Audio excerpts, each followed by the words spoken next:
To order July 25th, 2018. Okay, everybody's here. Has everybody had a chance to look at the previous meetings, and are there any questions or deletions? I'll make a motion to approve. Second, all in favor? Aye. And anybody opposed? No, okay. Mr. Marcel, I understand you're sitting in for the sheriff? Yes, thank you. It's been a while. Madam Chairman, how are you? Good, it's been a while, good to see you, son. We're gonna be kind to you tonight, we're gonna take both yours right together, 1 and 7, so you don't Okay. have to wait through everything, unless you want to stay, you're welcome. No, I just, seeing two of my proteges, Mr. Collins, Mr. Canizaro, run things, I'm sure things are going just fine. Okay, number 1 is authorizing an agreement with Bethlehem Central School District regarding the purchase of property at 58 Berta Avenue in the town of Scotland. The sheriff is asking to table that, we're still in negotiations. Yes, okay. And number 7, is authorizing a submission of a grant application with the New York State Division of Homeland Security and Emergency Services regarding the Public Safety Answering Points Operation Grant Program. Yes, the legislature in April of 2018 authorized the grant. It's a yearly grant, we have to apply. We got $200,000 last year, we anticipate a similar amount this year, but in order to move that forward, we need your permission, and we're asking it. So moved. Second. All those in favor? Aye. Any opposed? Thank you, Madam Chairman. Don't stay away so long next time. Okay, well, on to number 2. This, I believe, is going to be tabled at the request of sponsor, number 2, number 3, and number 4, right? On the proposed local law, public hearing? Well, public hearing on proposed local law G for 2018. That's tabled, right? And then the public hearing on proposed local law number H, resolution number 178 is tabled. And then local law number G, which is for the canines, the length of time that canines may be staying outdoors. Mr. Clenan's not here, so that'll be tabled. And local law number H for 2018, a local law of the County of Albany, New York, protect canines from enclosure in dangerously hot or cold vehicles. Again, be tabled. Mr. Clenan's not here. And then local law number R for 2018, a local law of the County of Albany, New York, prohibiting Albany County government from assisting in the investigation of citizenship or immigration status of any person. Mr. Fine, or he's not here? He's not here. I'm one of the co-sponsors, so and I requested to be tabled at this time because it was tabled for another committee.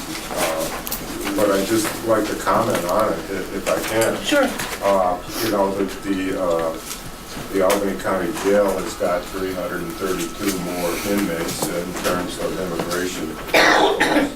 And it is a revenue source, and I understand it is a revenue source, and for the county, it could be very big because of the overreach of the Trump administration on immigration, essentially knocking out asylum. But regardless, the county is making much better conditions than these folks would have received in previous confinement. And their previous confinement in where they came from, mostly in Southern California, was with private prisons, and they were lockup prisons, they were holding cells, they weren't getting any services, they were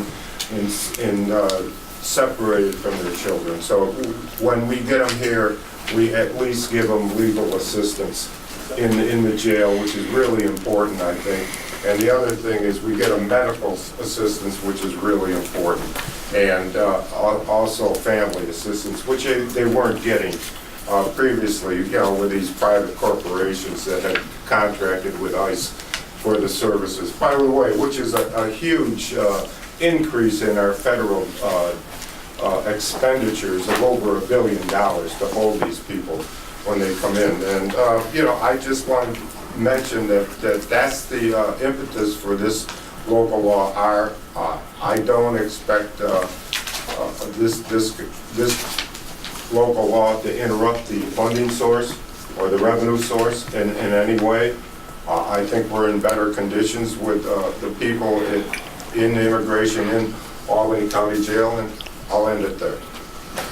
Thank you, Ms. Rose. One other comment, the other thing is that just in terms of the logistics, if we weren't able to house some of the people in the immigration community in our locality, the nearest locality would be much, much further away. So there's a practical reason that's advantageous to people in terms of accessibility. Does anybody else want to comment? The only other thing I want to comment is I think this committee should have oversight of that particular phenomenon. And, you know, I think that we shouldn't abrogate our oversight responsibilities. Thank you. Well, I would like to make a comment too about it. I think that one of the things that concerns me about this law, sanctuary county type law, is frankly the police, local police, state police, federal police agencies work together very well, and very well in the state. And I think it's kind of a slap to law enforcement when we're going to sit here and dictate what laws they should follow, what they shouldn't. Police officers, agents, take an oath to uphold the Constitution of the United States, state of New York, and to enforce laws. And it's not up to us to pick and choose what should be done and what isn't. People have a misimpression that police go out and say, what's your immigration status? For no reason. That doesn't happen. And I've had discussions with the sheriff, and he knows it as well. So I just think there's a lot of questions to be asked about this as it moves along. So, but it'll be tabled tonight, and I'm sure we'll have some lively discussions in the future. Yes, Mr. Drake, I'm sorry. Thank you. I'm not on the committee, but I would like to perhaps direct my question to Mr. Bullock. Is the intent here then that Albany County should be exempt from immigration law entirely? No. Okay. No. So we're not going to enforce immigration law? No, we're not. Okay, so We're therefore, asking not to. what do you say to the people who worked very hard to get work papers and visas and green cards and citizenship over a period of years, and they're doing the right thing, following the laws, following the Constitution, okay, working hard for their families? What do you say to them when you say you're going to turn the other way when people don't follow that? Well, this is what we want to give them, the people in the Albany County Jail, that chance to do that, become good citizens. And I think that we should have some kind of discussion on this. So is this really, you're saying that this is a law that's only to apply to the jail, or this is a law to apply to the county at wide? Because I read it as the county at wide. Applies to the jail and the immigration. It applies to jail, but what about the whole county? What about people flying under the radar and not following the rules? Well, you know, that's an enforcement that ICE has, and they're misusing it now, and I don't want to participate in it. Thank you, Thank you, Mr. Chairwoman. Drake. Anybody else want to comment? I didn't, okay. No. You're all set? Yeah, Okay. there's too much that could be said, so this is not the time for it. Okay. Probably, you're probably right. Okay, then we'll table that, and we're going to move on to number 8, local law I for 2018. Just write that down. A local law of the County of Albany to enact requirements of the International Building Code requiring residential fire sprinklers in new construction within Albany County. I'm asking this, I know this was voted out last month, but it didn't get voted out of the other committees, so I'm asking again that it be voted out to the floor. And, I made a few changes to it, one based on conversations with the Department of Public Works. We changed it to the Department of General Services rather than Public Works because that was told by the Commissioner that that would be a more appropriate place for the enforcement to be. And we've also made a couple of changes, clean up some wording in there, so we took out some of the trade-offs we took out of there, and also the annual inspection was taken out because it's not a requirement of NFPA 13. So those are the changes that we made. So I'm asking that they be voted out and leave Does anybody have any questions or comments or things? I have just some concerns. Since our last one, when we sent it out without recommendation, for it to change from the 2 general services from Public Works, there was a letter sent by the Commissioner of Public Works, I believe, and she was very concerned about how this was gonna really logistically work. And I understand those same things, though, would apply to general services. I mean, she made some very valid points in that letter, I thought. Those dollar amounts I put in there, those are put into the fiscal impact statement that I gave to council tonight, so. I have not seen that. Well, that's for our finance, but that's. Yeah, I'd like to see some of that stuff, to be honest with you, since it's still in law. The other thing was that, even though it wasn't this committee that asked it, I thought it was a good idea. I believe it was Mr. Clenahan on the law committee asked that a letter be sent to municipalities for some feedback. That was discussed in the law committee. I wrote a letter a couple weeks ago and gave it to the majority's office and the chairman's office, and they're still considering it. I think Tim's working on that now, so. Yeah, I would like to, and I think the committee would like to hear some feedback from that letter as well. So maybe we can table this till next month and see, since it's in law anyway right now, it's still held up, and see what happens with those two things. Chairwoman Lockhart, can I ask a question, the sponsor? Has any provision or exemption been made for those people on well systems? No, because they have to put a tank in and a pump is what they have to put in. A tank and a pump? To meet requirements out of PA. So do you have the specs on that as far as what's required? I can get it for you, I don't have it right now. So not a standard pressurization tank for domestic water use? No, This would be like a polypropylene tank that they put in, either in the basement or garage, wherever now. And Someplace that- what kind of pump? Is that pump for the sprinkler system only? Yes, for a sprinkler system. Okay, and do we know what kind of cost that would be?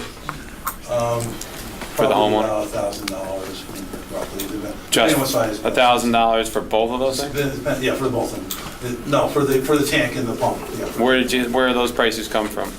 Those are coming from the national information they have on it, because Maryland has it already, there's other states. Well, in New York State, how much does it cost to buy a Security Supply or Central Supply or something like that, that sells that type of thing? I mean, how much does it cost New Yorkers, Albany County residents? Well, if somebody can get another state, why would it cost, I don't know why it would cost more here. I mean, I don't know- I don't you're know saying when it's you bought one. it's an institute's pricing from all around the country, but what does it cost here in New York State? Well, I'd have to check on that. I don't- I think that would be interesting to know what it costs people in New York State. And now, I also saw, Mr. Drake, I think Ms. Platsky might have an answer for Oh. you, I'm not If I may, sure. Please. I did call a fire sprinkler company and they quoted me $4 to $5 per square foot for a well system. for a well system, so for the square foot of the house, the well system and sprinkler would be $4 to $5 a foot. So, As opposed to the yeah. batteries on hydrants, more like $250 a square foot. Okay, so we're saying for a 3,000 square foot house in Bern, let's say, we're talking $15,000 on top of all the other building costs. That's great. If you're gonna build $3,000, 3,000 square foot house, that's great. Okay. How many people, The other thing's gonna happen, probably if this goes into effect, is the prices are gonna go down, because those are going down in other places.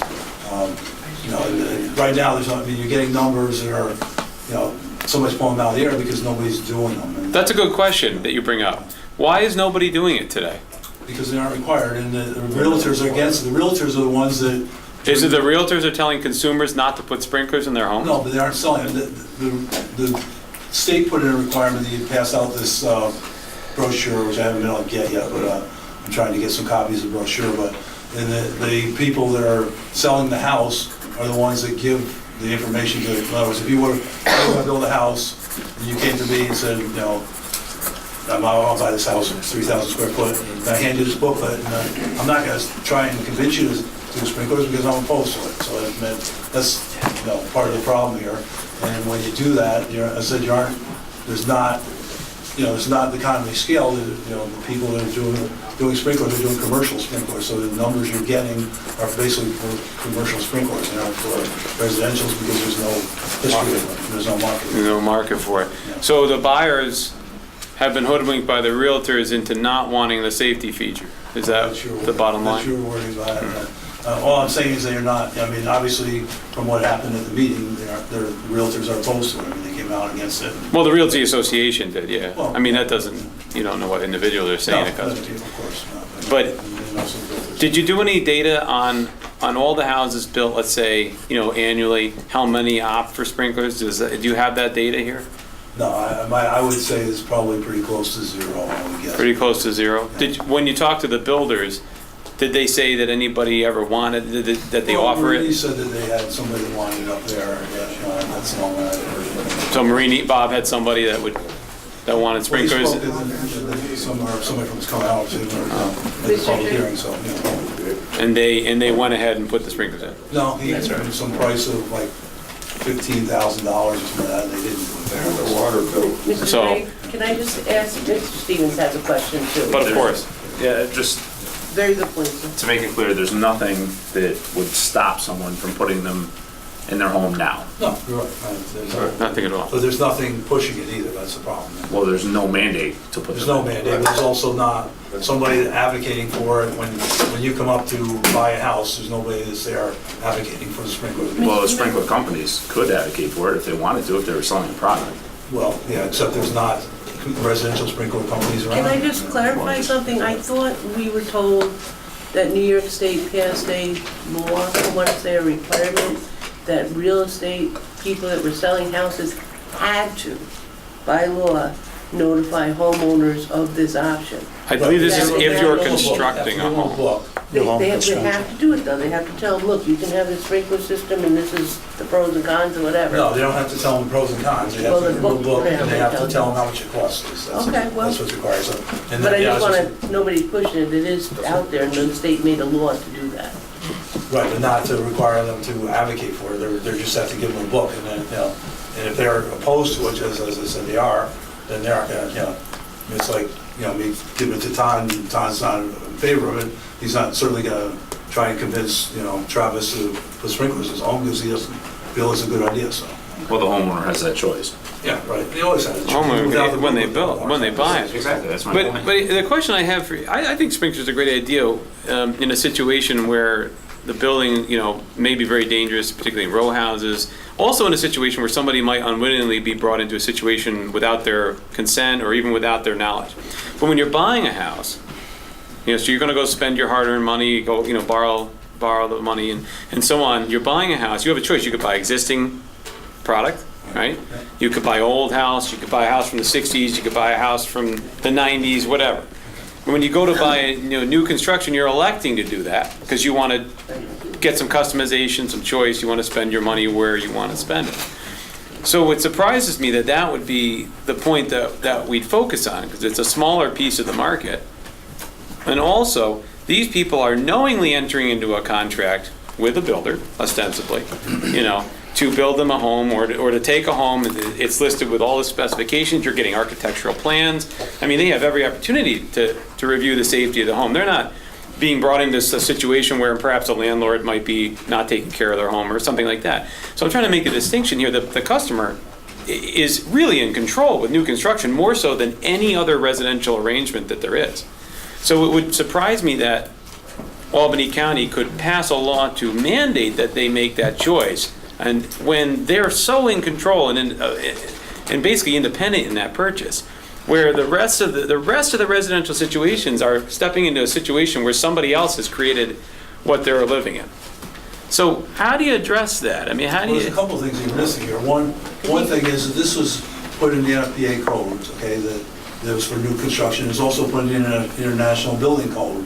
And the state, New York State chose to pull this particular piece out of the International Building Code when they adopted it. However, when they did the International Building Code, there was trade-offs that they made for the sprinkler thing. So there's things that are being left out of buildings or potentially left out, such as, you know, the thickness of sheetrock in the building and the garage, attached garage, potentially, because the thought was that there was going to be sprinklers in the building to protect that exposure. And so that's the one piece of it. So it's not just Albany County coming up with this. This was something that's done on a national basis and also through NFPA. So Thank you, it wasn't something we just Mr. came up Miller. with. I think we're, you know, getting beyond here a little bit for the purpose of this committee and discussion.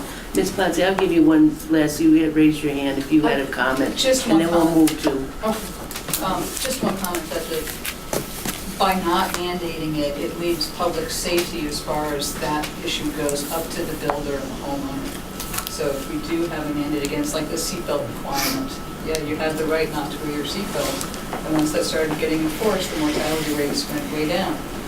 So I think this is analogous to that, yeah, people aren't going to pay the $4 or $5 for a seatbelt. They don't want to pay the $15,000 for fire sprinkler system, but I think as society moves that way, I think we'll be grateful for that protection for our firefighters and for our families. When you say moves that way, you mean making the choices for the individual. Yes. Yeah. Got it. Same way as immunizations, safety belts. Got it. We're going to have a very different opinion on Yeah. who should make decisions You get a for choice on people. minimum wage. I would ask at this time if I could get a motion on the tape to table this until next month. If I could get, So moved. Mr. Tani, second, Mr. Ward, second, so this will be tabled for a month until we get that information back. Need a vote. Oh, I'm sorry, yeah, we do need a vote. All those in favor? Aye. 1, 2, 3, 4. Or any opposed? Any opposed? Then the ayes have it. Yeah, can you just raise your hand, who were the ayes again? For,